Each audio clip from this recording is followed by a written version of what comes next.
business.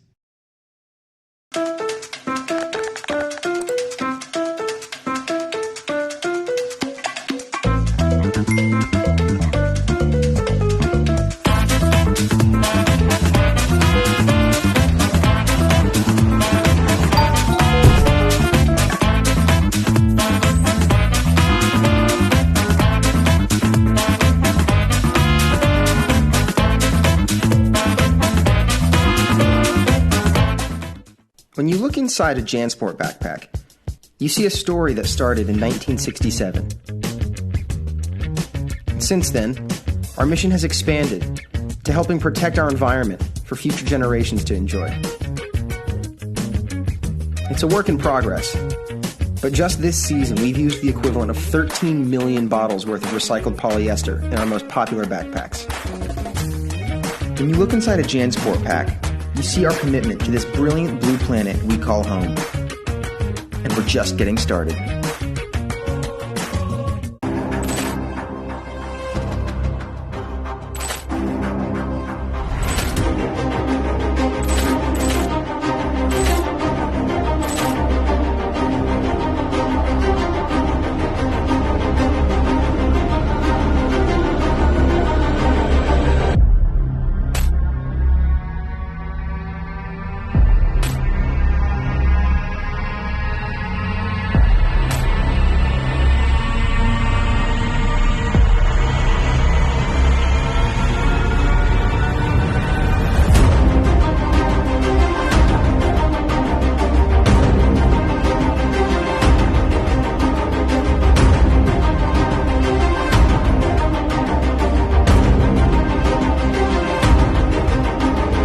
Nature is our ally, not our enemy. We rely on nature as our life support system. We are all connected. This is our opportunity for a new balance with nature. It's time to step up our game for conservation. Let's gather for a team fight. There's no other option. This is our end game. We could be the last generation to save the world. Together we can protect and conserve species and their habitat. Because together, anything is possible. Victory! Victory! Victory! Victory! Victory for nature! Together! Together! Together! Together! Possible!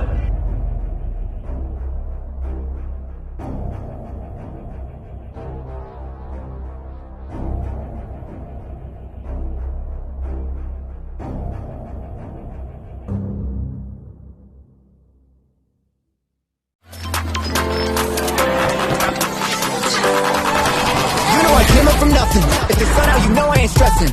I know you already know what it takes, so follow my lead, let's go. We can roll with the punches.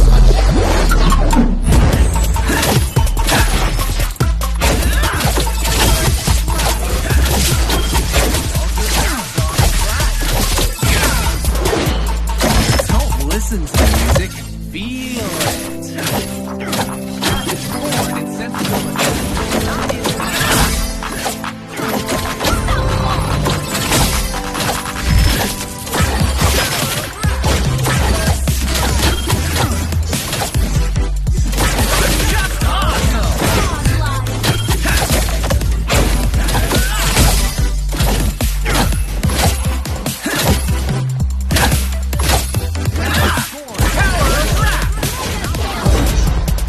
I rap, therefore I am.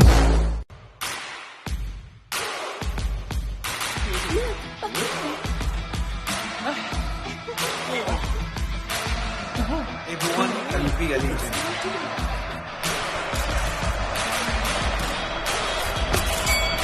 I must win.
What do you do when what you desire is beyond reach? You use power that breaks barriers. The Giga Life. Now in 5G. Do you believe this is possible? I do. How do you know? Simple, smart, Ako. Inevitable. Hey guys, I'm here with Kate and Bea. Bad timing ang kate. Baka dandruff yan? Use Head and Shoulders every day. Unlike beauty shampoos, tanggal ang dandruff that causes kate. Para di pa balik-balik, kati gone for good na. Dahil 100% dandruff-free ka. Hi guys, I'm here with Kate. Para araw-araw, close na close. Max pinabango pa.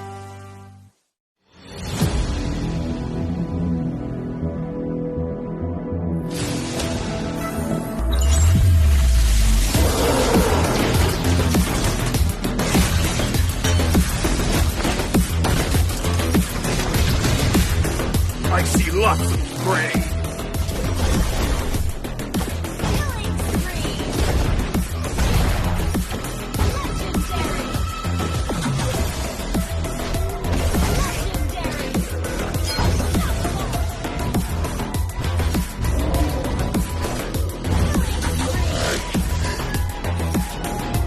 Welcome to the pregame show kung saan pag-uusapan natin ang ating susunod at huling laban ngayong araw na to. Ito ang MPL Philippines Season 7 presented by Smart, the official tournament telco partner of the MPL. Free to game great with Smart free games for all. Nakasala na ba kayo sa ating mythical raffle draw? May mahiwagang chest kayong makukuha kung masascan nyo itong code na to at makakuha kayo ng pinakamataas na puntos. Bukas na natin i-announce kung sino nga ba ang ating winner sa ating mythical raffle draw. Hindi lang yan, meron din tayong live watching rewards. So, by watching, tumututok lang kayo dito sa MPL, na-scan nyo tong bagong code na to at na-fill up nyo yung form, pwede na rin kayong manalo ng treasure chest at magugulat kayo kung ano nga ba yung mga makukuha nyo na talagang panalong-panalo. Good luck sa inyong lahat. First 30,000. MPL Philippines Season 7 is presented by Smart, the official tournament telco partner of the MPL. Break through your own limits. Rise above and be free to game great with free games for all. Get 1 gig a day for Mobile Legends, Facebook Gaming, and more, plus 1 gig a day for 7 days. Just dial *123# or download the Giga Life app and choose free games. Ako po si Mara Aquino at kasama ko ngayon ang ating shoutcasters kanina ng Game 1 ng unang serye at ang ating pangalawang serye, Rob Luna and Romy. Oh, wow. Oh! Excited ako dito sa magiging laban na to, Mara. Comeback to for Bren. Nakikita natin, Omi, na parang hindi maganda yung start nila dito sa atin sa MPL Season 7, pero slowly, parang nakukuha na nila yung championship form nila. Yeah, and for Onic naman, baliktad. Onic started this regular season na sobrang init. Pero for the last few games ng Onic PH, it feels as if they lost touch sa kung anong nagpalakas sa kanila nung mga first 2 weeks natin. Quick recap lang sa naganap. Etong Onic at Bren nagtapat noong March 20th at natuwa ng Onic and Bren, and this came as a surprise to most because leading towards MPL, ayon sa Onic, aminado sila that they were in a slump. Pero pagdating ng Season 7, nakuha nila yung magandang kumpiyansa at natalo nila ang ating defending champs. And looking at this last time they met graphic, makikita natin that Bren actually won the first game, and that's mainly because of the pick-off potential that they have with the Matilda and the Sylvana. But the next few games, you need to look at this Uranus pick. This was the Uranus that carried Onic PH into 2 victory streak, a reverse sweep against the defending champions. Again, let's take note, this was week 1 kung saan akala nating lahat na Bren Esports ang pinakamalakas na team entering regular season 7. At ito na nga, itong Onic PH, tumataas na ang kanilang kumpiyansa. They're going back to their winning ways, and last game nila, na-sweep nila ang Signal Ultra, now at 3 wins. Ito ang Onic PH.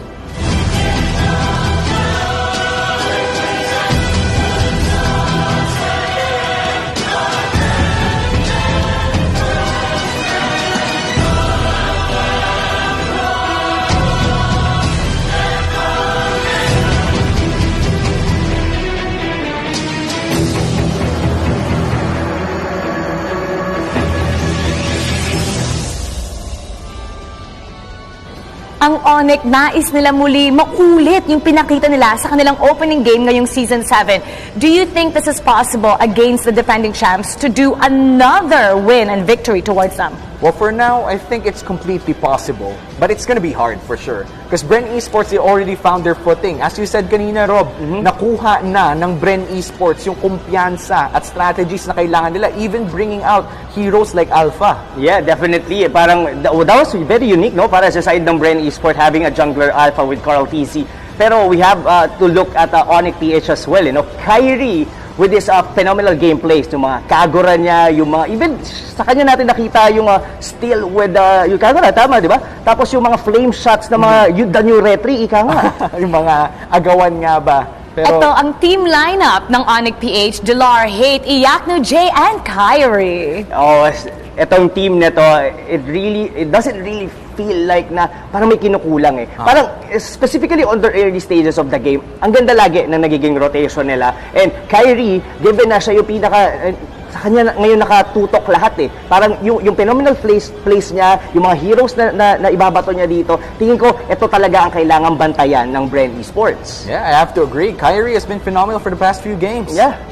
Ang Onic PH, makakalaban nila ang isang koponan that's finding their groove. Ito ang ating defending champions, Bren Esports.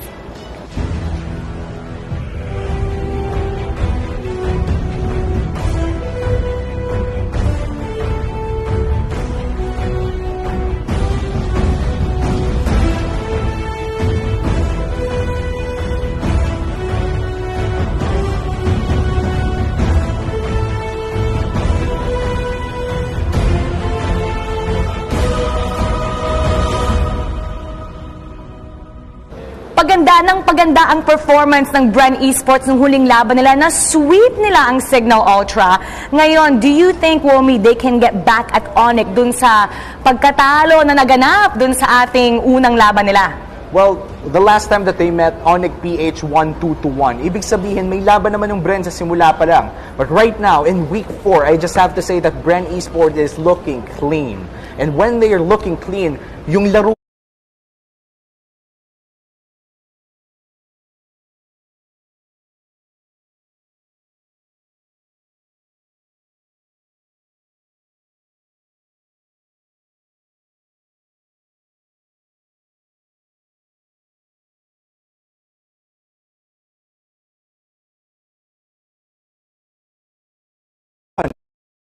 and when that happens, sabihin na natin hindi naging maganda yung mga naging performance ni Flap TC on the past and even on their press con na na-mention din dito na si Flap TC yung medyo nag-underperform. Pero sa mga huling naging laban dito ng Bren Esports, siya na ngayon yung parang nagiging star of the game. Kumbaga, mukhang nakuha. Sabi nga ni Obi kanina, nakuha na ng Bren yung footing nila and most likely for Flap TC.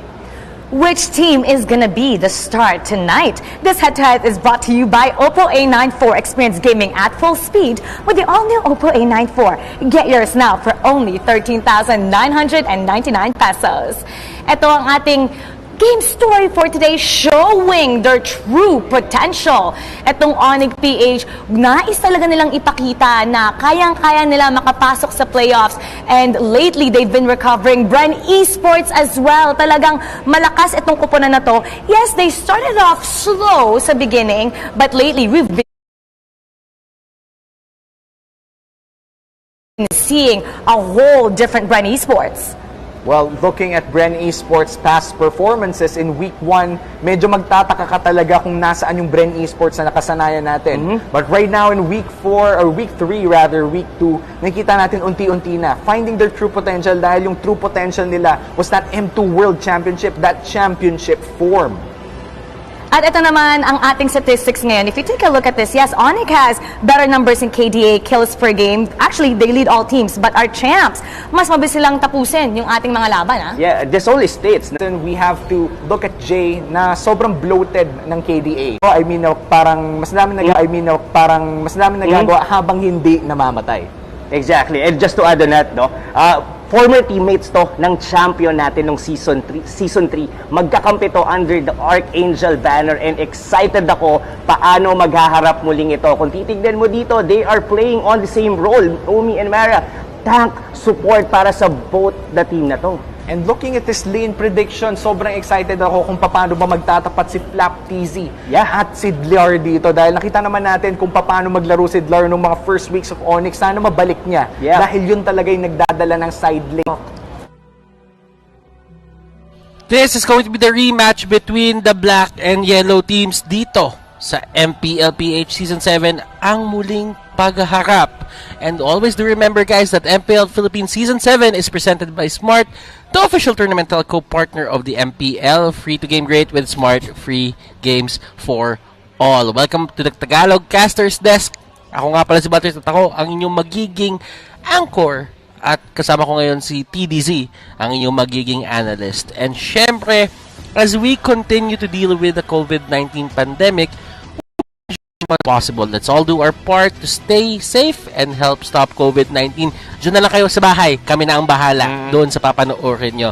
Now, Tads, this is going to be a great series kasi nakakamdaman ko na nag-iba na yung dynamic netong dalawang team na to. I completely agree, Butters, kasi nakita natin, sabi ng panel na parang biglang nag-iba ang ihip ng hangin. Ang Bren Esports, para silang FPJ tol na papabugbog muna sa una. Papabugbog muna sa una, pero pag-uwi tayo sa kalagitnaan ng storya, doon na umaangat ulit ang Bren Esports ng dalawang teams natin. And sino nga ba ang gagawa na smart choices dito sa draft na to? This draft is brought to you by Smart, the official tournament telco partner of the MPL.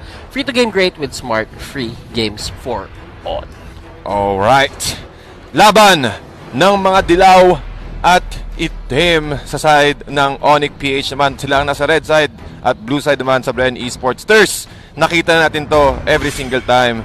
At nakalamang o bumawi dito ang nakauna sa bigayan ng series ang Onic PH after defeating Bren Esports. Now, just to be safe, tatanggalin lang nila yan.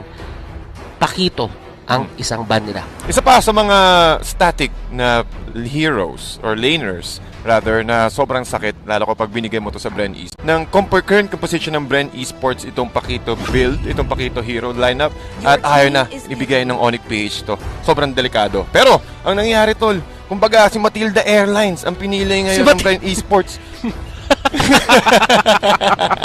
Matilda Airlines. Matilda Airlines. Pagka lumipad na to, alam mo na nag-iikot na eh. Tatandaan mo kapag ka ang eroplano, umiikot-ikot yan.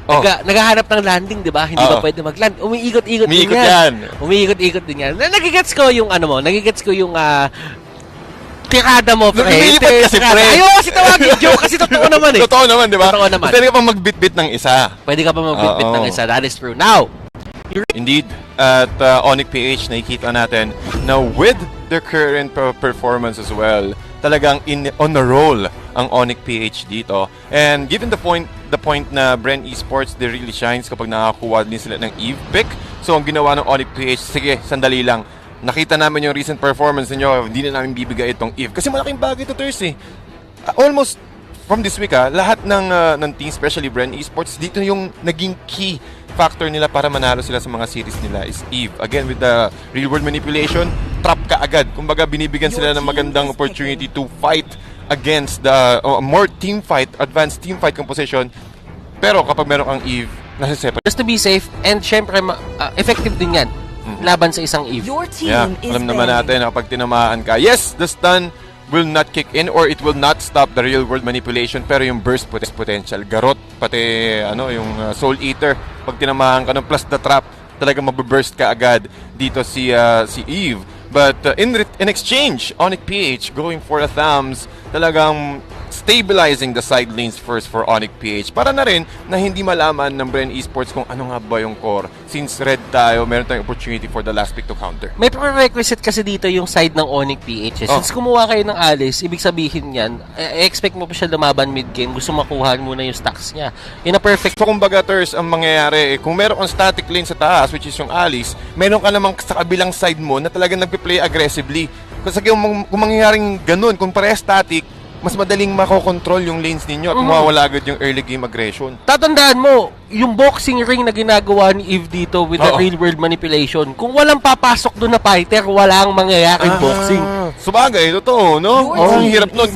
Ano ka lang, mag-isa ka lang. Tumunog yung bell, nag-i-entrance pa rin yung tao. Mahirap yun.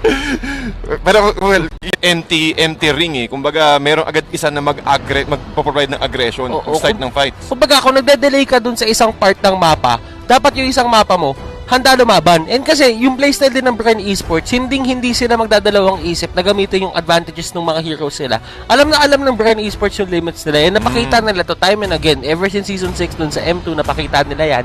Ngayon naman, yung Onic PH, sinusundan nila yung sayaw. And this is a great way of doing things. Kasi nga, kahit papano, nakikita mo na may presence pa rin sila kahit sabihin natin na mas maging greedy sila dito in terms of their jungle pick. Pero tingin ko naman hindi sila magiging sobrang greedy kapag piniling na nila. Nako. Totoo yan, Thurs. Pero gagamitin nila yung... Pwede din maging soccer field naman. Soccer field naman to, no? Rectangle na din naman yun eh. Pero kidding aside, guys, nasa gitna kasi para sa akin ang Bruno eh. Depende dun sa tempo na isiset ng team niya. Ngayon, since may tam sila, pwede siya lumaban. Kapag nakuha niya agad yung Berserker's Fury niya, at least, kahit pa paano yung damage output, magiging Gucci. Pati, alam naman natin si Bruno, more on criticals. At kapag hanap, or kapag nagkaroon siya ng magandang early game, is sobrang bilis niya mag-snowball. Kumbaga, static lane, para sa Alice, meron ding possibility na for early teamfight aggression with the Eve composition para sa Onic PH. Pero ang sagot, kasi ang dami niyang nako-cover. Hindi pwedeng humakap masyado si Bruno at si Tams. At the same time, kaya niya abutin si Kyrie. Pati talagang ang bilis ng pagkakataon nun. Kumbaga, with the delay, with the damage from yung kanyang passive, aabutin din siya dun eh. Abutin din siya sa likod eh. Kasi ang lawak ng AoE niya or area of effect. But the last pick of Onic PH, more of a sustained pick, sustained draft for Onic PH here. Meron ka ng Thumbs, meron ka pang Estes, at meron ka pang Alice. So it's more of a team fight. Ang ihil. What do you think about that? Talagang, kahit Rafaela, di ba? Rafaela, Estes, Digi, kung ano man yan. Pero laging dapat siya may kasama. Yeah, kasi ano siya, more of a glass cannon talaga siya. Glass cannon type of a hero. What I mean with glass cannon, guys, is mataas yung damage output. Pero kapag nag-absorb siya ng damage or pag naging exposed siya sa team fight, mabilis siyang ma-take down, mabilis siyang mamatay. Yun yung perfect way na pag-describe ng sinabi or ng Bruno dito, yung sinabi ni Tads. This is going to be a glass cannon setup and that is the game plan for the side of Onic PH. At mas naging traditional ang lineup dito ng side ng Bren Esports. Yeah, nakikita na natin yung talagang solid. Ang Thumbs talaga is to cut the waves at kasama yun si Thumbs. So, lumate yung threat na ma-takedown siya agad.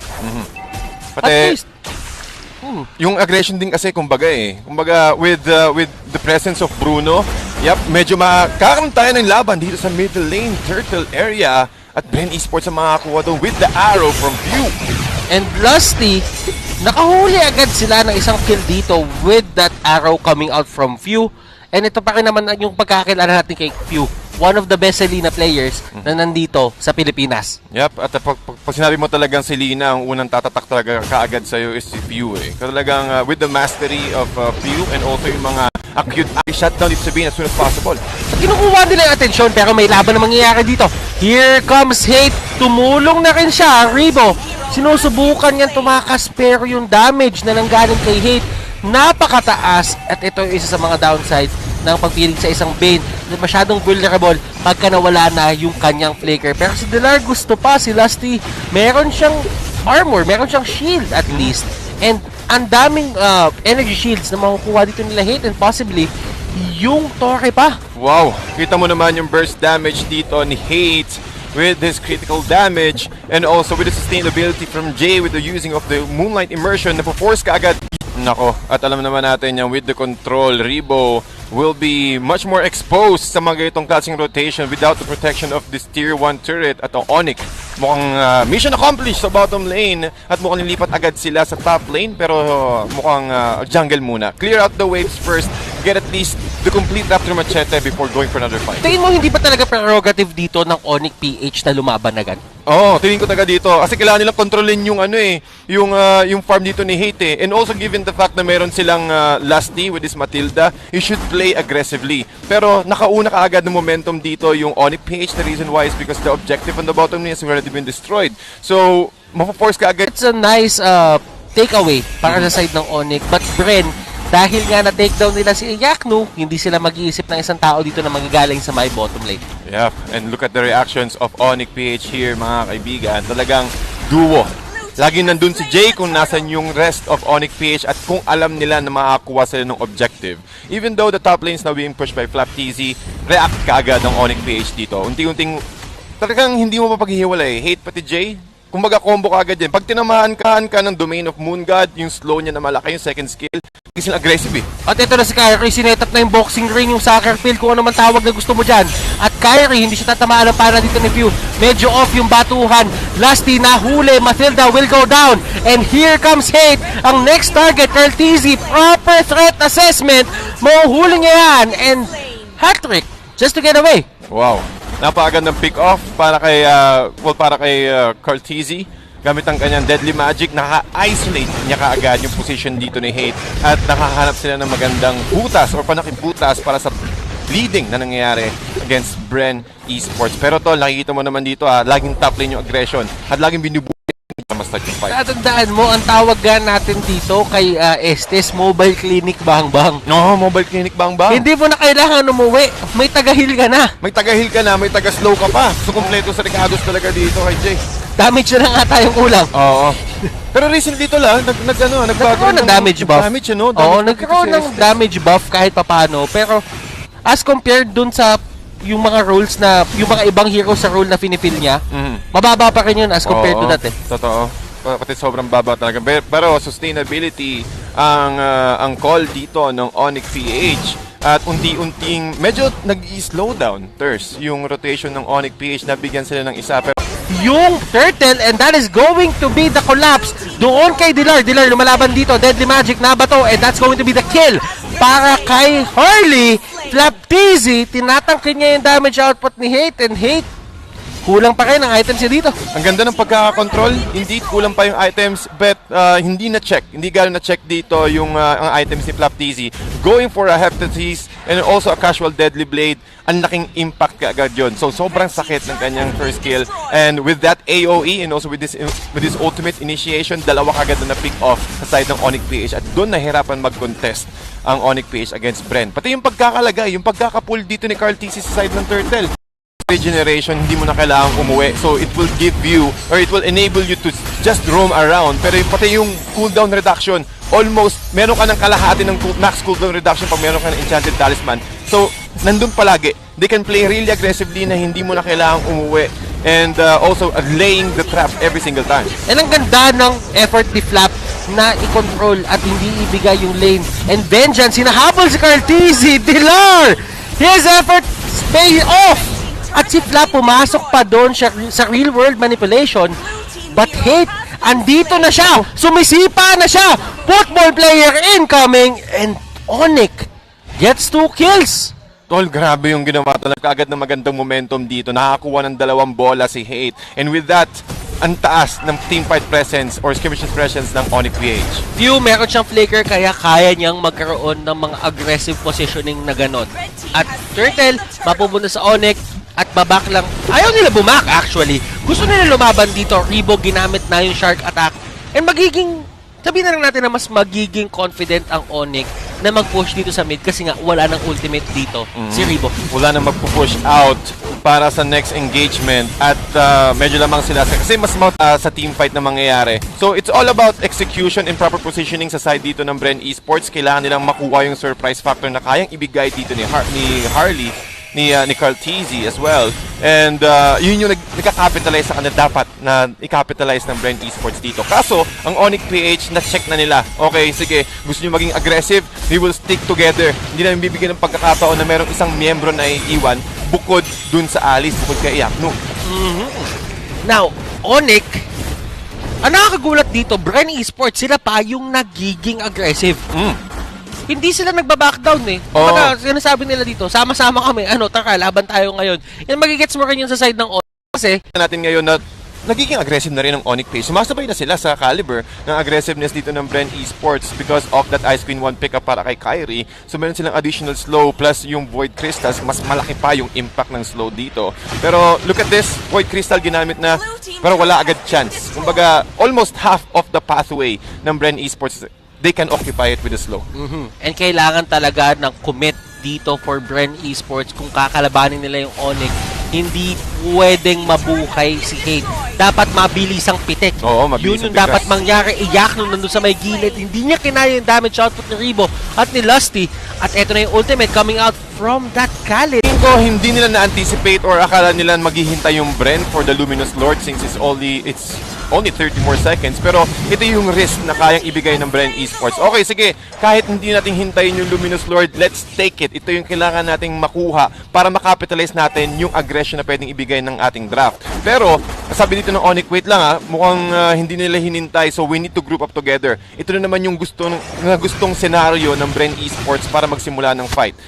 Nag-group up sila, nakikita nila na si Khalid nasa bottom lane at wala yung ibang membro ng Bren Esports since wala rin silang information na kayang ibigay tulad ng Popolin Kupa and also the Selena. So, to answer your question, Butters, Bren Esports really need to play aggressively with the sufficient advantage. And it seems to me na hindi talaga yun pang stall ng game. Para turret, flap TC, pinapalo niya yung mid lane turret at eto yung distraction na nangyayari. Dilar, nasa harapan siya ng lahat, naka-defense item siya dito, wala siyang physical damage item. Talagang na-focus siya sa pagiging tangke. Oo, soak lang ng damage lahat, plus the Cotorent Inferno. Pero ang Onic PH successfully defended their base with the exchange of the top lane turret at kalahati rin sa side sa middle lane turret. Pero ang Bren Esports hindi pa rin mapananaig, hindi pa rin enough yun para makuha ng maganda aggression. Encircling Eagle, nakatama ng tatlo. Here comes the Shark Attack. Rebo and the others, mapapatakbo sila. Yung real world manipulation, napakasakit sa ulo. Yakno, hindi kaya i-sustain yung damage output ng kanyang ultimate. At si Jay, inaalalayan niya yung teammate niya pero wala nang mana dito. Si Yakno, and that is going to be a pick-off. Dilar, tutumba. Hindi na siya ganun katangki. Yakno na naman ang pinaka-target dito ni Carl. Kahit si Yakno talaga, gumamit siya ng kanyang Winter Transition para lang ni Carl TC plus si Rebo, yung kanyang Shark Attack plus the Deadly Catch combo. Nabuburst out talaga nila kaagad yung mga dapat nilang i-burst out. Such as Dilar. Sabi natin kanina, alam nila na, oh wait lang, hindi available yung Vengeance dito ni Dilar, i-burst natin siya kaagad. Since yung nagiging main tank dito ng ng Onic si Dilar lang talaga may capability na humarap sa lahat. Dahil nga, si Yakno, nabe-burst down, wala siyang Winter Transition ngayon, so hindi talaga magiging effective din kung siya ipapasok. Yeah. Siguro pag may Winter Transition, kakayanin. Yun, pag meron, kaso napaka-labo Kung parang mas kailangan mo pa ng, kung ipa-priority mo yung Winter Transition dito, mas malaki yung risk na hindi mo makompleto yung ibang items. Just like so, he's transitioning sa makakuha ng Cursed Helmet on top of Athena Shield plus the Oracle. Pero tingin ko there's mga bitin pa rin talaga Ang taas kasi ng damage ng Deadly Magic sa Poker Tricks. Hindi na nga din kinakaya ng Estes at si Dilar napatakbo na. And nakikita mo kung paano nagtatago yung Onic dito sa sarili nilang base. Hindi na nila kaya yung aggressive playstyle. Wala ka na makitang bakas noon para sa side nila. Wala na, tol. Pati nakikita mo sa sobrang bilis ng, sa damage ng Shark Attack, tinatamaan din kasi yung turret dyan Pati yung Deadly Catch, kumbaga, pag-force out mo talaga. Sige, gusto nyo mag-defend, kailangan yung harapin itong Deadly Catch ko. Kaso, parang yun talaga yung main role dito ni Rebo Talagang manggugulo lang siya. Parang sa Chang'e niya, di ba? Nangungulit lang siya na nangungulit. Nahawa na ako kay Manjin, kaka-Shark Attack Kaka-Shark Attack. Sakto din kasi. Sakto lang din. Kinatake ng pating Si Manjin, Shark Attack. Pero Deadly Catch is one of those things na pumipigil talaga Yung quick sand guard, yung quick sand guard nagiging sobrang laking tulong pa para kay Flap. Kasi nakakapag-chatcha sila dito Papasok si Flap onte, tapos babak lang din siya. Kill siya ng onte, tapos balik siya ulit. Papalit naman si Rebo, siya naman yung mag-reload. Oo. Umaga lahat ng skills dito ng Bren Esports gamit na gamit. Pero mga sukod ang Onic PH. Pero si Flap, dito sa may pinakaharap.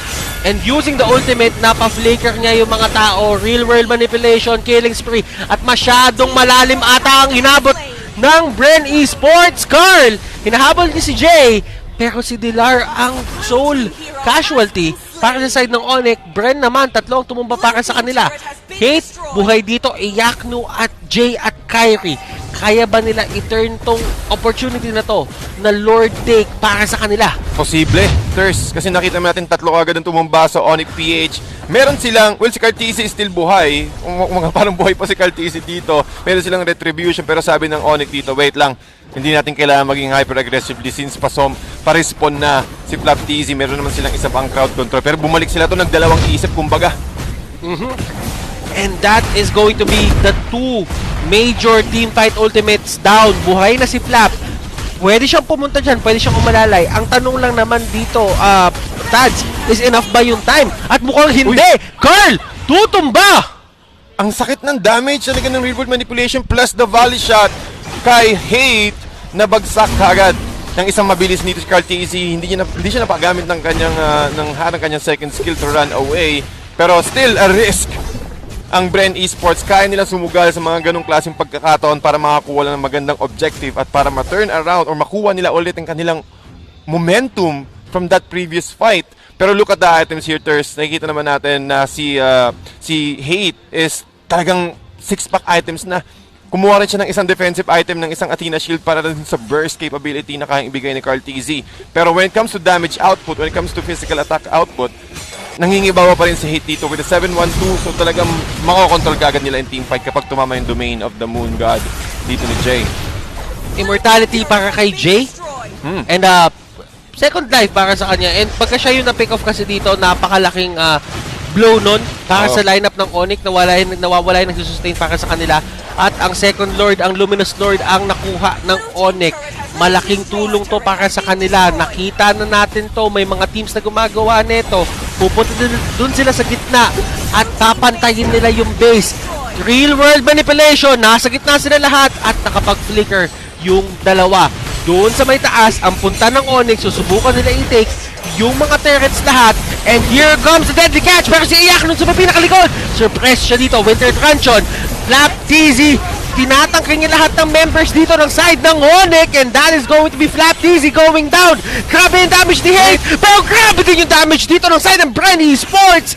Tatakbo na si Hate, si Jay at si Kyrie. Hindi na nila kaya panindigan yung push na sinimulan nila. Sabi dito ng Bren, oh no, pero nakapag-react agad sila, tol. Kayang ibigay ni Flap TZ yung buhay niya para lang ma-push back yung Onic PH. But again, with the respect from Hate, nagkaroon agad sila ng magandang opportunity to at least push them back a little bit more since hindi rin afford ng Onic PH na mawala dito si Hate. Kapag namatay si Hate, nako, magpo-full swing na naman yung advantage dito ng Bren Esports. Tad, salatang tambay ka ng TikTok ah. Recently nga lang tol, ikaw ba?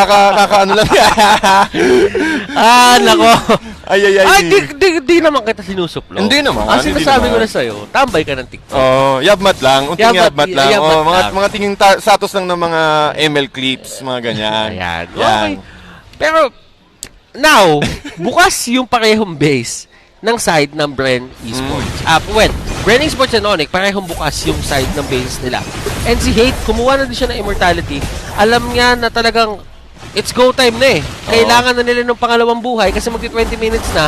Itatandaan mo, pag 20 minutes na, TikTok na ang abutin mo pag na-takedown ka. Totoo. At ang tagal mo na talaga mabuhay dyan. Yan yung minute na almost, kung parang nagkaroon na ng timer talaga yung immortality. Kailangan by this minute meron ka ng immortality. Kasi kung hindi, mapapanish ka every single time. At nire-respect din ito ng Onic PH. Pero sa Bren Esports naman, mukhang is either on cooldown o hindi pa nakakuha ng immortality dito. So medyo at risk ang Bren Esports when it comes to teamfight.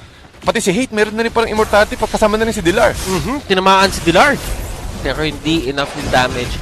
If you can see the items right now, hindi pa rin kumukuha si Dilar talaga dito ng mga ng mga physical damage items. Nakikita mo naman doon sa innate tankiness niya. Talagang full on focus doon. Iyakno, na-realize niya na din na masyadong mataas yung damage ni Carl. Hindi ko kaya humarap talaga doon. So kumuha na din siya ng sarili niyang Athena Shield just to negate some of the damage na pwede niya makuha doon. Pero ang tanong, ano kaya yung pinalit niya? Kasi nakita ko kanina 6-pack items na siya eh. Athena Shield, is either tinanggal niya yung Raptor Machete or pinalitan niya yung Athena Shield ng Immortality.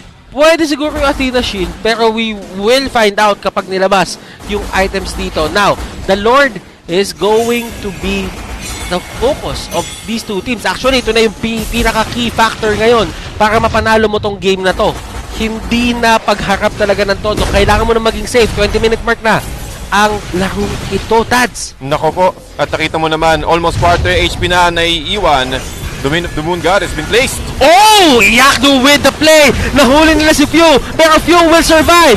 Deadly catch, tumama sa 4. Flap TC nandun sa may pinakagitna. At ito ang damage output na nagagaling sa kaliwat ka ng team. Few, pumana, tinamaan si Hate, walang follow-up. At sabi ni Dilac, sige, sobrang tanky ko, kakayanin ko i-tank yung 3 membro ng Bren Esports. Kyrie with the crystal, dalawa yung nahuli. And that is going to be a great way to stop people from escaping. Si Flap, nag-quick sandguard na, pinoprotektahan niya yung sarili niya, and buo ang team ng Onic PH. Wow, ang ganda ng pagkakalagay ng Void Crystal doon para lang ma-choke at ma-prevent ng Bren Esports. Parang mukhang si Flap TC dito, mukhang naipit sa loob ng brush. And pinipilit niya na lang umalis gamit yung kanyang ultimate, pero with the stun, mas pinili niya na lang lumaban hanggang dulo. Iniisip niya, baka ma-damagean ko siya kahit papano, or malay mo, baka mapatay ko pa. Pero those are the things na talagang hindi ka na makakatakas dun eh. Yep. At talagang sandwich play ka na eh. Sandwich play na talaga yan. Oo, naipit ka na. Kahit naman makatakas kayo, alis, habulin ka lang din. Habulin pa rin din talaga. Pero ito na naman, mukhang Onic hindi pa rin tumitigil. Nakakuha na naman ng isa. At meron silang Siege Minion. At napakadali lang i-clear ng Onic PH yung wave na to. And this won't be enough. Si Pew dito, kahit sabihin natin na kaya niya i-clear yung minion sa likod, hindi niya kakayanin kapag ka nag-collapse sa kanya yung 5 members sa side ng Onic Esports, and they take game number 1. This winning moment is brought to you by Oppo A94. Experience gaming at full speed with Oppo A94. Get yours now for only $13,999. Nakita natin yung strength ng Onic PH draft. Estes plus the Bruno. With the Bruno's damage output, yung physical attack damage output, yung volley shot niya talagang bumabaon sa noo kapag tinamahan ka ng bola. Bakit sa noo mo napili?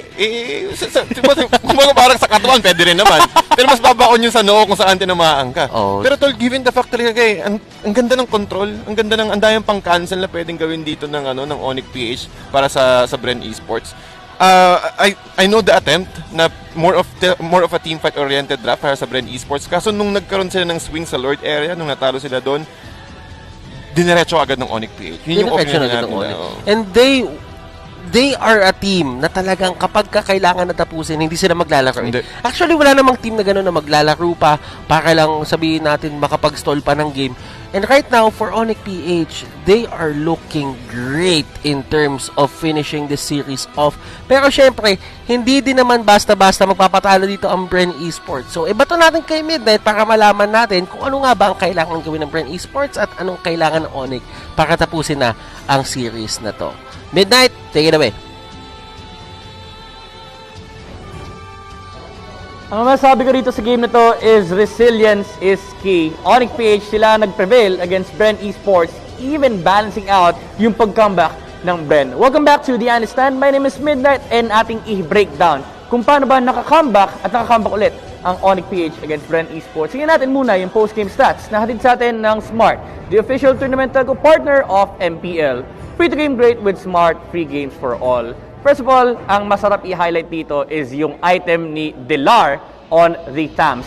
Literal na full defensive item on the side of Onic PH. Kasi isipin nyo naman, wala rin naman kasi magsusok ng damage. So, hindi rin naman pwedeng si Estes yung mapatay kagad ng Bren Esports kasi mawawala yung sustain na meron ng Onic PH. And the reason why he built it up this way, kasi kailangan nila ng frontliner, no? Hindi enough din na si Iyakdo yung mag-initiate for Onic PH up until such time na mabili niya na yung Winter Truncheon. So again, ang nagiging playstyle kasi ni Dilar dito, siya yung para nagiging pseudo-tank, no? Or semi-tank for Onic PH to provide the frontline para makapag-initiate si Eve. And actually gusto ko rin i-highlight tong build-up ni Kyrie, no? Brute Force, Genius Wand, and then Blood Wings. Maximum HP and damage. Yung efficiency ng build ni Kyrie dito, napakaganda. As in, pinapataas niya na yung damage output niya while also tanking up, again, para masustain yung damage output ng Bren. Kasi, if you look at the heroes of Bren, napakaraming pick-off potential ng lineup nila, no? With the likes of Harley and Selena, dagdag pa natin dyan yung combo ng Matilda, kahit sino sa kanila. Actually, pwedeng mag-dive in lang at pumita sa side ng Onic PH. Yun yung actually nagpa-delay ng game ng Onic PH. Pero again, it is Onic PH that prevailed in game number 1. Makikita natin yung mga turning points dito, no, sa ating highlights. Pero bago yun, tingnan mo natin yung live watching rewards, no. Sa mga gusto manalo ng skin na worth 599 diamonds, check nyo yung QR code and scan nyo pala yung QR code or punta kayo sa website natin and fill upan nyo yung form. And if you are one of the first 30,000 registrants or entries, no, mananalo kayo ng skin. Again, worth 599 diamonds. So, ganda na ng games, no? Nanonood ka na, entertain ka na, may rewards pa from MPL. Now, let's go to the highlights of this game brought to us by Smart, the official tournament telco partner of MPL. Free to game great with Smart, free game for all. First minute of the game, Onic PH, sabi nila, okay, tayo yung nag-dictate ng objective, no? Hindi tayo papapigil sa Bren Esports. Although nakakuha ng pick-off si Few on the S-test, it does not stop Onic PH from playing very aggressive. Once na makuha na nila yung mga kailangan nila, immediately heading straight towards that bottom lane para sabi nila, okay, level 2 lang naman si Ribo dito on Bane, level 4 na yung Bruno natin, pahirapan natin. May sustain tayo to help with the push ng Onic PH. Bren Esports, they have a different idea here, no? Ang gusto nila mangyari is defend at all means. Kasi pagdating ng mid-game, sila naman yung may pick-off potential. Actually, I would love to commend Few on the Selena. Siya yung literal pumigil, no, sa momentum ng Onic PH. Kasi siya yung nagbibigay ng vision with the traps and he also holds Onic PH off the fence para hindi sila makapag-push. Basically, yung mga araw kasi kailangan din iwasan ng Onic PH. No? Kailangan nilang alalahanan kung nasan si Selena kasi baka may mga pick-off sa kanila. Dagdag pa natin dyan yung presence din ni Harley. So kaya pagdating ng mid-game, parang napakaraming small skirmishes that goes in favor of Bren Esports kasi naho-hold yung push ng Onic PH. Isa-isa sila napipitas. Even though Hate was getting a lot of kills on the Bruno, the main objective of Onic PH are the towers. Mas gusto nila kumuha ng towers over kills. And ito, dito natin nakita bakit nag-pick ng Bane yung Bren Esports. Nag-make sense naman eh. It's actually good against Onic PH's lineup. It's good against the Alice. And it's good as well against the Eve. Kasi si Eve, pag nag-ulti siya, nakatayo lang siya. And kapag binato mo siya ng pating, literal na gumagawa ka ng swimming pool, no? May box si Eve. Si Bane yung maglalagay ng tubig. At damay si Eve dyan. Kasi nakatayo lang siya eh. Kailangan niyang saluhin. Wala siyang choice. Sasaloy niya talaga yung damage output ni Bane. And it sets up a lot of plays for Bren Esports. Sila na actually na nagdidictate ng pressure against Onic PH with the pick-off potential and at the same time, yung teamfight presence. But the thing is, they don't take objectives naturally unlike Onic PH. Na kapag nilagay mo yung lineup sa harap ng objective, kukunin at kukunin nila yun. And if you're willing to fight, they're willing to fight as well. Bren Esports needed a way for Onic PH, Bren Esports needed a way to take out Onic PH outside their own base. Pero nangyari, nung nagka-contest na ng Lord, Onic PH sila kasi yung mas viable talaga in terms of team fighting. With the presence of Eve, Thams, and Alice, ito, napakaganda actually no, to point out yung playstyle ni Dilar. Again, siya yung humaharap for Onic PH. Kaya madalas nakikita natin siya yung unang namamatay kasi he sets up a lot of plays for Iacno and the squad. Nung nakakuha na ng Winter Truncheon si Iacno rito on the Alice, confident na siya enough to go in himself. Tapos kasi may Winter Truncheon naman siya, ang daming damage output na pwede niyang saluhin. So, yung mga backlines ng Onic PH ay hindi maabot ng Bren. With the likes of Harley and Selena trying to catch the Bruno on the backline, napapahamak sila kasi dinidikitan sila ng ibang heroes ng Onic PH and may sustain din kasi na pinoprovide si Estes. Kaya napakahirap actually for Bren to fight 5v5 kasi yung setup ng Onic PH, it doesn't allow any space for Bren to actually find these engagements or initiations. And ang nangyayari is sila yung nagbaback dito and Onic PH yung naghahabol. And yun naman ang gusto ng Onic PH. Bren Esports backing off and them running towards them. Kasi kayang-kaya nila mag-setup. They have a Thams and they have an Alice na kayang humabol. And of course, the MVP of that game brought to us by Smart, the official tournament telco partner of MPL. Break through your own limits, rise above, and be free to game great with free games for all. Again, the overall adjustment from Dilar. Ang paniniwala na hindi mo kailangan ng kills at highlights para maging MVP. Just allow your teammates to be able to play their game. Yung setup ng Onic PH with how they play the Tamus, it allowed the whole gang to play their own game. That is why Dilar is the MVP for this game number 1. Let's see kung makakabawi ba ang Bren sa game number 2 or will it be Onic PH getting a clean 2-0 sweep against Bren Esports. Sige natin as we throw you back to our casters. Tama nga si Midnight Dawn, hindi mo kailangan ng highlights para maging player of the game. MVP of the game is going to be Dilar. What a player. Yeah. Talagang selfless yung role na ginawa niya dun eh. Yeah, pagka nakita mo dun yung damage taken niya, 251,000 damage taken. At lahat ng pwede hinarangan na niya. Para siyang tanod sa mga checkpoint. Lahat hinarangan niya, tol. Mga pulis sa checkpoint. Bago ka makalagpas kay Dilar, Sir, Asan certificate mo? Oh, di ba? Hindi pwede yung certificate ka na ba? Meron ako certificate. May certificate tayong dalawa, syempre. That is it. For our analyst desk, ladies and gentlemen, welcome back to the caster's desk. And, man oh man, game number 2. May chance ang Onic dito na tapusin na ang series. Nalagyan na ng seal yung series dito na, oy Bren, wala kayong bawi sa amin ngayong regular season. Baka sa playoffs kayo bumawi. Or pwede din na yung Bren dito.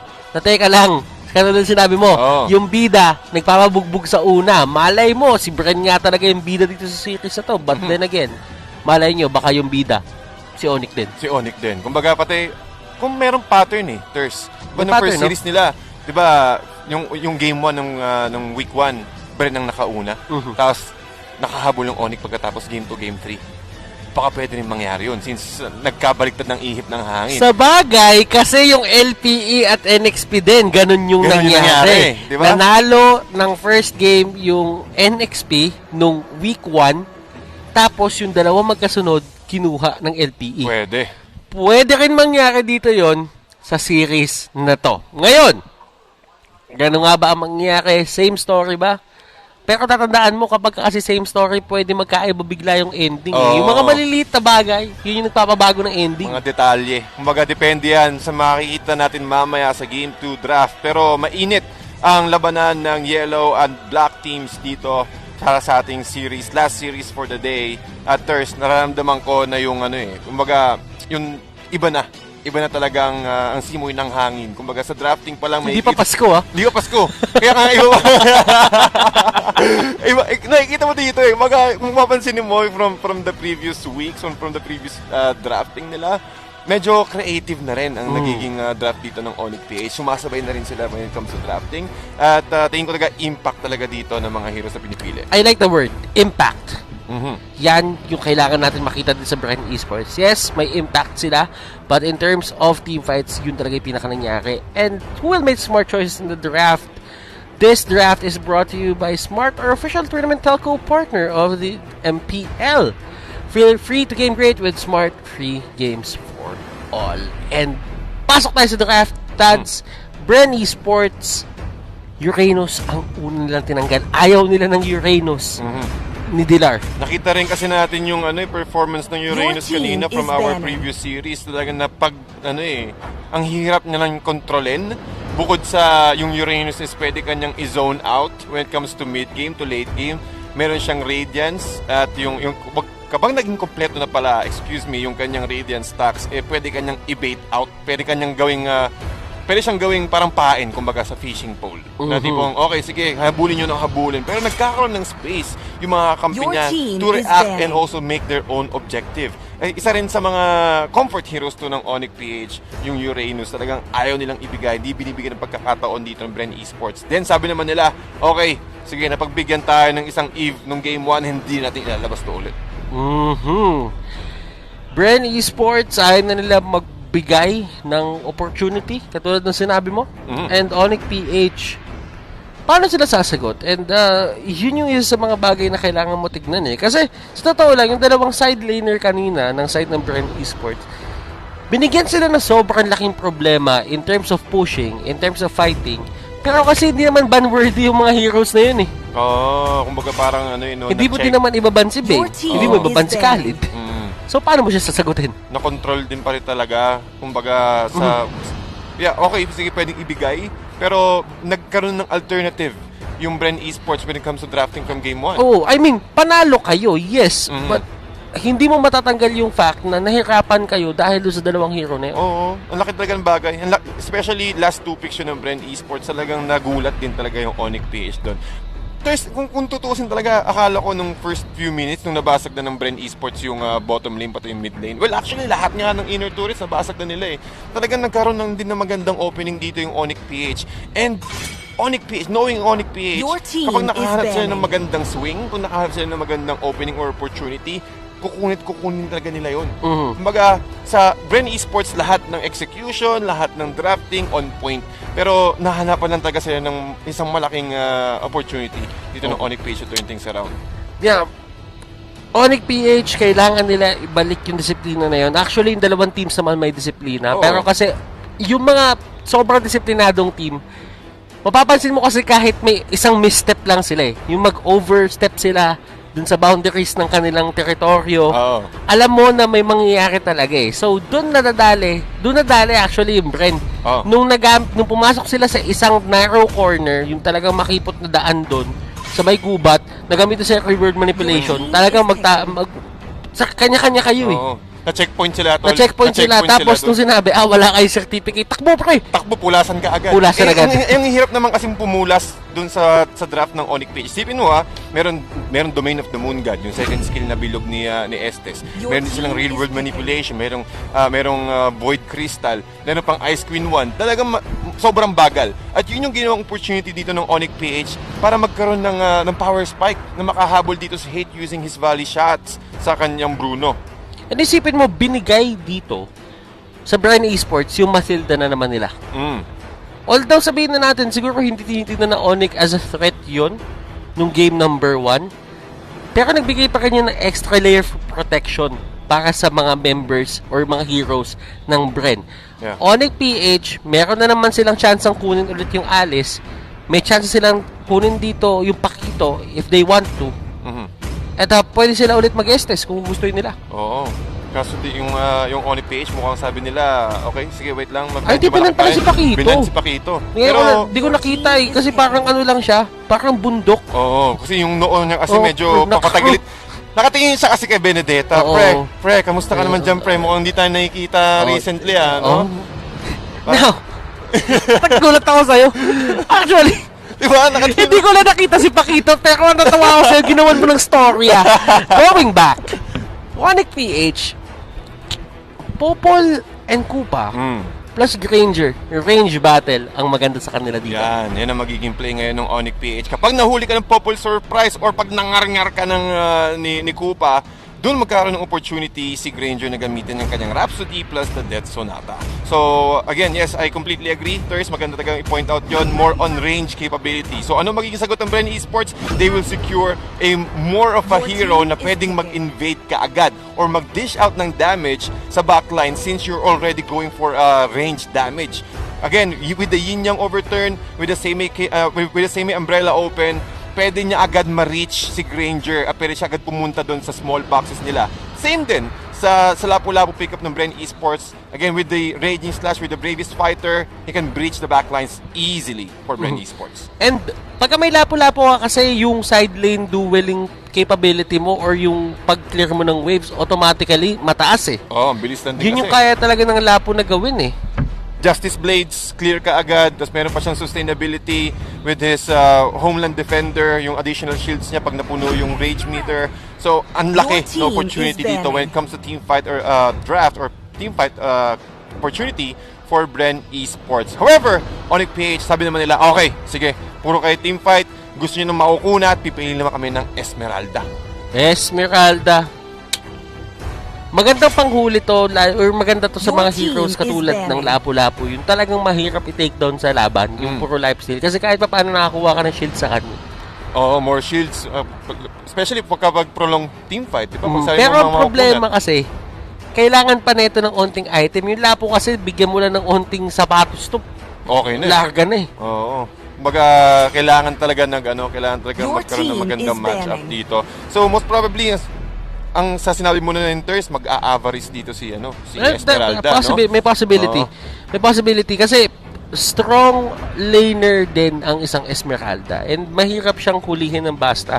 And if ever mag-overcommit ka sa kanya, may chance siya kasi kumuha ng shields So, ibig sabihin, hindi mo talaga tansyado yung damage output mo pagka siya yung kalaban mo kasi always may lumalabas sa shield. I agree. Pati meron din silang Matilda with the guiding wind kasi diba nagkakaroon ng shields, no? So, pwede sabihin, kapag dalawa pa sila nagkakaroon ng shield tapos nagtabi sila sa tabi ng Esmeralda, wala na. Happy Esme. Happy Esme. Diba?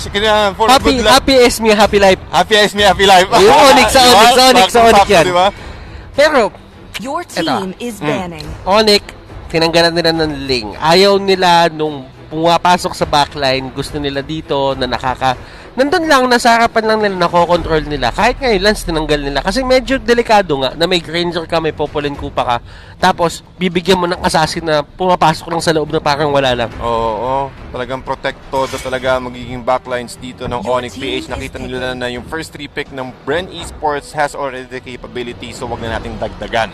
Pero ang Bren Esports naman, meron silang ban with the Lunox and also the Farsa. So given the fact na, okay, medyo marami na nga yung mga backlines ninyo, pero hindi pa rin yan enough. Wag na namin dagdagan yung strength ng range damage capability ng Onic PH. They will remove the Farsa, pero ang magiging sagot dito ng Onic PH, kailangan nila ng isa pang katulong sa front lines. Probably Tads, ang pwede nila gawin dito is katulad ng ginawa ng Bren Esports, sinanggal yung Lunox, sinanggal yung Farsa. So, ibig sabihin, ang tinitig ng weakness ng Bren Esports na mayroon yung side ng Onic PH is yung burst. Wala pa silang burst masyado dito. Yes na may burst yung Ranger, pero hindi pa rin yan enough. Onic PH, kinuha nila yung kay Iyakno dito na hero that's going to be a Harith. Yeah. So ito yung magiging... Or, nakita natin to na ginawa ng work. Pwede din tong Harith mid. Harith mid. Talagang with the control, no? Oo. Kumbaga, well, yeah, I completely agree. Posible rin talaga na maging Harith mid to.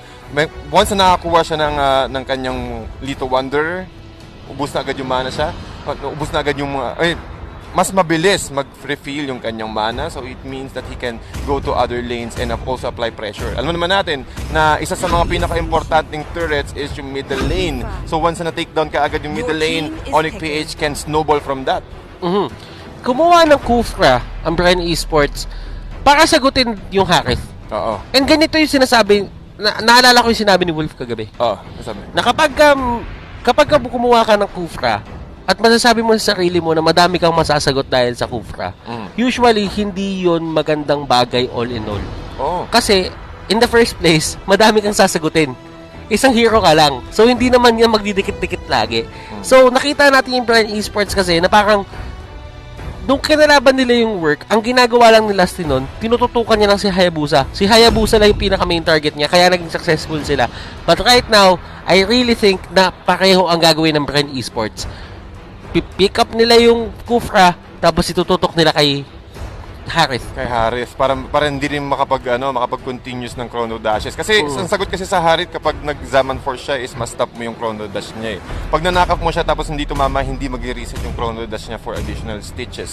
Kumaga parang tahi-tahiin. Pero sagot dito ng Onic PH, they will go for the Barats para mahuli din dito yung YSS. Kailangan nilang magandang control. And also, with the sustainability na kayang ibigay ng big guy, wala silang ganong kalakas na burst sa side ng Bren Esports. Merong kang Kagura. That's a given. Pero kasi ang makiging problema mo naman dyan is paano naman yung control na may babato mo sana sa isang Ranger, sa isang Popolan Kupa, kung itututok mo lang din kay Dillard. Kumbaga, ang laking risk kung sakaling hindi bato yung Yin Yang Overturn para kay Dillard, no? Kasi magwawala na din si Barats kung sakali. Tsaka hindi din pwede basta-basta pumasok si Lasty dito, Kailangan ni Lasty bantayan kung nasan si Dillard kasi lagi siyang Daytona's welcome. Oo, laking pagkakataon talaga. Napakagandang pick ng Onic PH dito para sa Bren Esports. Pero tignan natin when it comes to execution. Now, ladies and gentlemen, sino nga ba ang mananalo dito sa game number 2? Sabihin ko sana game number 3, naalala ko game number 2 pala to. Bren Esports, kailangan nila manalo ng isang game para madala tayo ng game number 3. Onic, isang win na lang at tapos na ang series na to at wala nang bawi sa kanila. Ang Bren Esports para sa MPL PH Season 7. Bren Esports versus Onic PH. Let us see kung ano nga ba ang mangyayari dito sa game na to. Looking at Rebo right now, nasa kanya yung execute at tignan natin yung double split screen natin at makikita din natin yung item na nandyan. Tapos magiging triple split screen bigla yan eh. Ganun yung production values natin dito. Jay, nandun sa may kabilang side ng map and Lusty, tinitignan kung saan nagsimula yung side ng Onic PH. And nakita niya na nandun sa orange side, nag-start yung mga jungler ng Onic. Flap, nakikipag-duel agad siya dito kay Villar. And as you can see, si Hate, hindi siya tumututok agad doon sa may purple buff niya. Harith, on the other hand, talagang nagkakaroon lang sila ng zoning dito ng isang Matilda, and alam naman natin na magkakaroon ng range advantage si Few, and si Jay yung magiging next target niya. He is just gonna go in at gagamitan niya ng sticker dito yung side ng Bren Esports. Lusty on the other hand ay kakagat at kakagatin lang ng Popol and Kupa, and usually naman ganun yung nakikita natin eh. Yung show kanina ni Yawi, talagang ginagawa lang is pinapakagat lang nung Popol and Kupa user nung game na yon si Yawi para hindi siya maging ganun ka-aggressive kapag ka na-chip down na yung buhay niya. Control no? Kumbaga parang when it comes na tinamaan ka ng kanyang ngar-ngar, magkakaroon agad ng opening dito yung magkakaroon agad dito yung opening yung Onic. And also Jay, with the avarice, mas mabilis siya makakuha ng 10 additional gold. Carl, with the YSS potential of the Mountain Shocker. May vision ka agad. Napigilan niya agad yung siniset up na masamang balak ng Onic PH. Tanggal ka agad ang plano para dahil lang sa Mountain Shocker dito. Pero Trace, mukhang kalahati agad yung HP ng Turtle dito. But Flap TZ mukhang nakahuli naman ng isang malupit na pick-off dito para sa side ng Bren Esports. It's a trade na kukunin ng Bren Esports. Flap TZ, ang ganda ng play na ginawa niya. Tinake down niya si Hate, tapos binigay niya yung libreng turtle para kay Carl. Pero sabi ni Yakno, papasok ako. Carl talagang gusto niya pakala na kunin yung kill. Pero hindi na enough yung damage kahit tinulungan na siya ng turret. Wow. At nakita man natin yung aggression dito ng Onic. Lumalamang sila agad with 3 points on top of 1 point ng Bren Esports. At nakikita natin din yung yung flow na agad ng yung flow ng aggression dito ng Onic PH. Kapag hangga't kaya nilang mag-take ng objective, or kung sakaling wala silang objective na makita, mag-react agad sila para lang mabigyan ng magandang space dito si Hate na makapag-farm. And also with the utility, sasabi mo nga kanina, Kyrie, nasa mid lane talaga siya as a Harith. So, kaya agad nilang maprotektahan with the slow from the Zaman Force na kahit anong klaseng aggression na ibato ng Bren Esports. Yakno, doon sa may baba, at nahuli siya ni Lusty. Ginamit yung Tyrant's Rage, mapapadash out si Lusty, at ito yung pang bailout niya. Pero we are angry, kinagat-kagat si Lusty. Few ang mag-soak up ng damage, but Yakno, kaliwat kanan yung ginagawa niya. Kyrie, aalalay, Zaman Force, Lusty ang kanyang target, and Flap, nandito na din sa area. Jay, pwede silang mahuli dito, and look at the damage output coming up from Few. Grabe ang damage ng Matilda. Iba talaga ang damage ng Matilda. Again, with the guiding with the Soul Bloom, talagang mahihirapan. Pero sa mukha agad yung Onic PH na umalis dun sa area na yon. Kasi kung sakaling hindi at walang minions, masosolo mo lahat ng damage with the Soul Bloom indeed. Pero ang strength dito ng Bren Esports pero habang nangyayari yun, saktong-sakto wala siyang Rush Umbrella Flea. Kailangan niyang gamitin yung kanyang yinyang overturn para makaalis ulit. At eto, si Popol and Kupa galit na. Ako! Eto na naman tayo! Nako po! TZ! Ang target ni Hate, gusto sana bumawi ni Hate, kaso din, nakakatakot din lumaban kay Flap kasi baka mamaya, ikaw yung mabigyan niya, Daytona's welcome, makaka-cancel dahil dun sa flicker. Tatandaan nyo na may certain range lang din yung skill na yan at hindi din pwede mag-overextend yung dila ng sobrang layo. Unless, mapihit na talaga yung dila at malabas na yung dila. Kung kahit katiting lang ng dila, may labas na kahit unti lang. Kahit unti lang. Pero wala alam ni Flap TZ yung timing niya, and for sure, that is the opening that they're waiting for. Timing na rin para sa side ng Bren Esports. Okay, walang Daytona's welcome dito yung Onic Esports, so we can play much more aggressively for the next engagement. Pero ang Onic PH naman, sabi nila, wait lang, alam namin walang Daytona's welcome, pero i-welcome dito yung Turtle. Pero Lusty ang pumasok, Lusty with a sliver of HP. Susubukan nila tumakas, pero ito na ang dinosaur, the big bad dinosaur. Hate, nagkamali siya ng bato ng Death Sonata, pero tutumba pa rin naman si Lusty, hindi pa rin magiging problema yon. And that is going to be the fight. Pero gusto pa rin nila. Jay, nahuli ni Ribo. And kahit may umbrella open ka, hindi pa rin enough talaga yung damage. Tol, napansin ko lang diba nag-Daytona's welcome dun si Dilar? Saktong-sakto yung pagkakapul ng Yin Yang overturn para ma-cancel yun. Kasi hindi niya nakuha si hindi niya nakuha si Few or maybe out of the range. May purify. May purify din pati. Saktong-sakto din pati. Pati ang ganda ng execution din kasi sa side ng Onic PH dito. They're utilizing almost all of their skills at the same time na hindi hindi matitake advantage ng Bren Esports kahit lamang sila from that scenario. Meron silang counter play. Meron silang counter initiation play dito against Bren Esports. Pero ang Bren Esports naman, going for the farm. Carl TZ, 0-0 ang kanyang KDA, pero ang kanyang farm is talagang tumataas na rin ng tumataas. Hindi siya gano'n na-check, pero yun ang nagiging play dito ng Bren Esports. Okay, sige, gawa tayo ng reaction sa lahat ng lanes, pero hanggat nasigurado dito si Carl TZ farm. And si Flap, kinagat at tinrap. Gagamitin niya ang flicker niya para makaalis. Hindi na tama yung death zone ata. Hindi yon enough damage para i-takedown siya. Oracle lalabas para kay Iyakno and tignan mo yung stats ng Onic. Si Hate pa lang ang namamatay and yung pagkamatay na yon nung minute 2, minute 3. Nasa ganun pa lang yun eh. Yung pa lang yun. Kumbaga yung pa lang yung death dito ng Team Onic PH. At look at the items here. Sky Guardian helmet going for the, I think magaan pa nga siya dito, cursed helmet pa dito. So lahat ng helmet, may tag-isa sila. Uy, pero tignan mo si Dilac, grabe yung ginawa, nag-flicker in, inalalayan si Kyrie. Na-zone out yung members ng Bren Esports. Hindi sila makalapit sa turtle, pupunta na naman yung turtle kay Hate.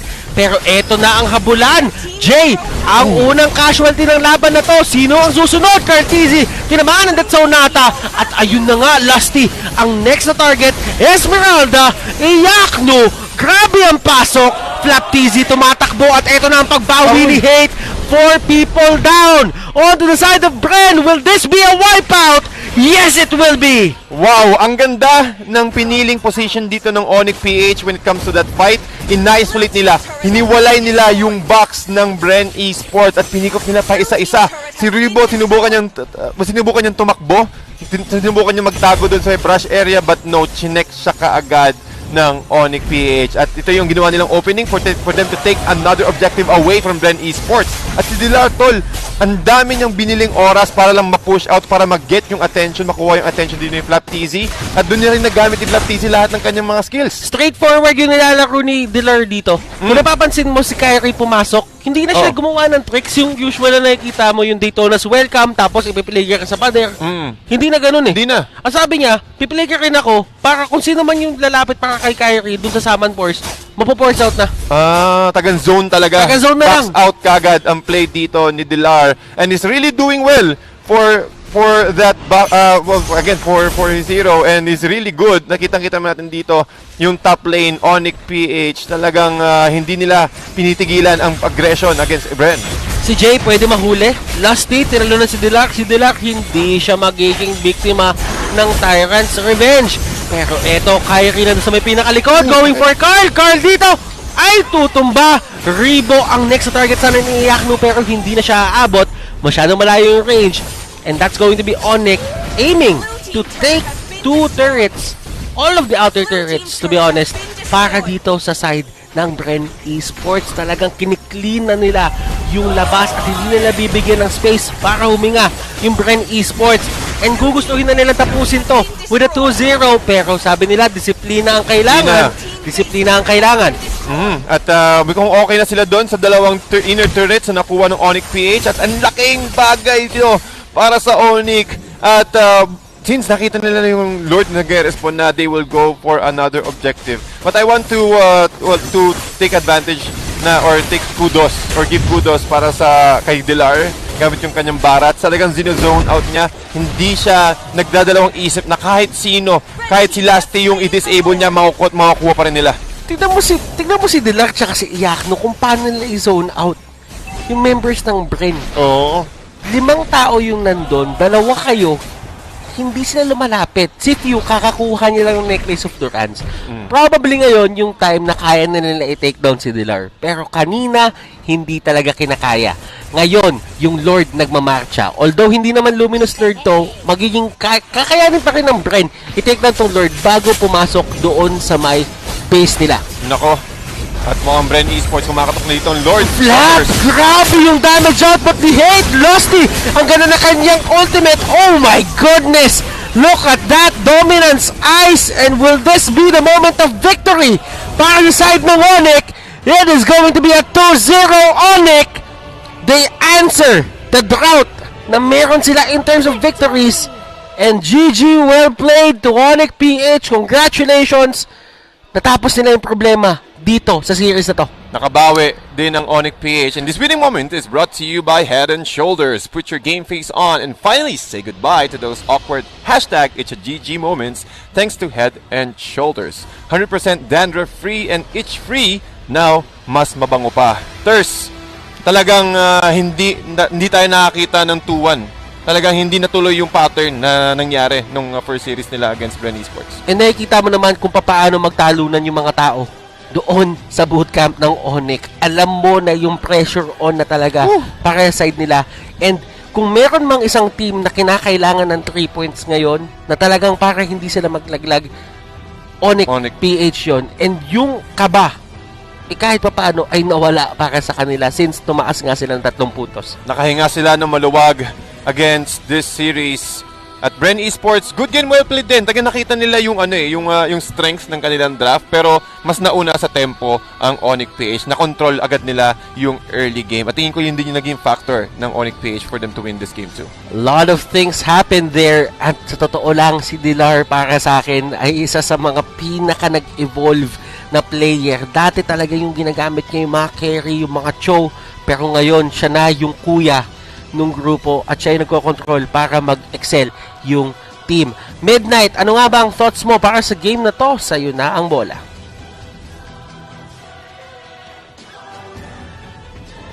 You know what? I would say that Onic PH outclassed Bren Esports on this game number 2, pulling out an old recipe for success for Onic PH, no? Yung Harit support. Once again, welcome back to the analyst stand, and i-breakdown natin kung bakit naging ganito yung performance ng Onic PH against Bren Esports. Tignan muna natin ang post-game statistics natin, hatid sa atin ng Smart, the official tournament telco partner of MPL. Free to game great with Smart, free games for all. Now, I have to commend the order of drafting ng Onic PH, picking up the Harith after the Esmeralda. Kala ng Bren Esports na, okay, baka X-Plane Esmeralda to, Gold Lane Harith. But that wasn't the case. Actually, Gold Lane Esmeralda to, and nag-pick pa sila ng Barats. Why is the Harith pick very important? Kasi na-limit na nila yung heroes ni Carl TZ. If you look back, yung mga bans, really prioritizing the bans on targeting Carl TZ's hero pool. No? Tinanggal na yung Lance, tinanggal na yung Link. It forces out the marksman hero pool for Carl TZ. And alam nila, dalawa lang choice ng Bren Esports. Either the YSS or the Claude. Pero syempre, the former is a much safer choice. No? YSS talaga yung kukunin ng Bren Esports. So it's a telegraph draft from Onic PH, picking up immediately the Harit kasi alam nila, maganda to against YSS, and support naman to eh. Hindi naman to masasagot ng Bren Esports during the laning stage kasi magkasama naman yung Popol and Kupa, pati na rin yung Harit. Essentially, ma-zone out yung Bren Esports and they will not be able to stop the Harit from farming. So, napakagandang drafting order from Onic PH. Again, alam kasi nilang palabas na yung YSS, and Harit is really good against the jungler of Bren Esports. Kaya naging ganito yung display ng Onic PH. Bago natin tignan yung performance ng Onic PH on our highlights, check nyo muna last time, okay? Baka hindi pa natin nakukumpleto yung 30,000. Scan this QR code, itong QR code, or punta kayo dito sa website natin and fill up a form. So if isa ka sa first 30,000 registrants or entries, no, may chance ka manalo ng in-game rewards, which is a skin worth of 599 diamonds. So bilisan nyo na guys, baka isang slot na lang yung natitira, fill upan nyo na yung form natin. Okay? So let's see the performance actually of Onic PH on this game number 2 dito sa ating highlights na again hatid sa atin ng Smart, the official tournament telco partner of MPL. Free to game great with Smart, free games for all. Again, the story of the game is Kyrie free farming in the mid game. Sabi nila, ito ang ating the future for Onic PH. Flap TZ, sabi ng panel natin, nagbalik na yung totoong Flap TZ. And I do agree, Bren Esports, they really did have a lot on this lapu-lapu pick of Bren Esports. Niisip nila na kaya natin yung Harit pagdating ng mid-game, kaya din natin labarin yung Granger kasi may pang-gap close naman tayo on the side of Bren. But what they didn't expect is, again, yung flex ng draft ng Onic PH, putting the Harit on support position. Essentially, parang nagkaroon sila ng isa pang core dito. No? So, ang daming kailangan problemahin ng Bren Esports. And the Barats just solidified the draft or the idea sa lineup ng Onic PH. You have two side lanes na hindi mo kailangan i-address. So si Granger at si Harry dito nagkaroon din ng free space kasi sila yung sinusolusyonan ng Bren Esports. Pero ang ginagawa lang ni Jay is pinapakita niya yung sarili niya sa harapan every single time na may hero na lalapit from Bren Esports, kakagatin lang ni Koopa. And that allows Onic PH more room for plays here. And makikita natin dito, no, again, yung objectives ng Onic PH, zinozonat lang talaga nila yung Bren Esports, samantalang nag-objective si Hate, pati na rin si Kyrie. The team fight is actually superior on the side of Onic PH. Kasi pag tinignan nyo yung Bren Esports, they need damage. Okay? They need damage on the YSS and the Kagura. Plus, kailangan din nila mag-set up on team fights. You have a Kufra and a Kagura, kailangan in order yung succession ng skills, no? Pero sa side ng Onic PH, as long as there's heroes in the front line, lalaban at lalaban yung Granger, yung Harit, Esmeralda, Popa Kupa, at pati na rin si Barats. Time and time again, ganito lang gagawin nila. Jay in the front line, papasok si Dilar, magsiset up si Bren Esports, pero nandyan yung superiority ng teamfight ng Onic PH kasi meron pa silang Harit with the Zaman Force, able to close the gap in the backline. Tapos tatalonan sila ng buwan, no? Sasayawan sila ni Esmeralda, and Onic PH will just clean up house. Literally, Bren Esports, wala sila nagawa dito kasi hindi nila in-expect. It's not that they were outdrafted. Hindi lang talaga in-expect ng Bren Esports na ganito yung ilalabas ng Onic PH, especially on the last game. And that is why it was an easy victory here for Onic PH. Biglaan, kumbaga, sinurpresa nila yung Bren Esports with the surprise Barat's last pick, flexing out the support Harit position. And of course, the MVP of that game, ang untouched na, yung mga hidden ninjas sa side ng Onic PH, Iyakno with the Esmeralda. Yung first dive niya sa may top lane, it just secured the snowball here for Onic PH and propelled the Granger and the Harit towards the late game na gusto nilang makuha. Having a KDA of 517 and kill participation of 71%. Actually, this is really key for Onic PH, no? Kasi kung hindi lumalaban si Esmeralda, malamang sa malamang na-punish ng Bren Esports yung greediness ng lineup ng Onic PH, pero hindi nangyari yon. Sabi ng Onic PH, kailangan lang natin, guys, gamitin yung sidelines natin. And Iyakno did perform well on the Esmeralda, showing himself whenever he has the Falling Star Moon for these team fights and making sure na protektado yung dalawang cores sa side ng Onic PH. That MVP is brought to you by Smart, the official tournament telco partner of MPL. Break through your own limits, rise above, and be free to game great with Smart. Free games for all. Napakaganda na mga games natin today, and I'm excited for the matches tomorrow.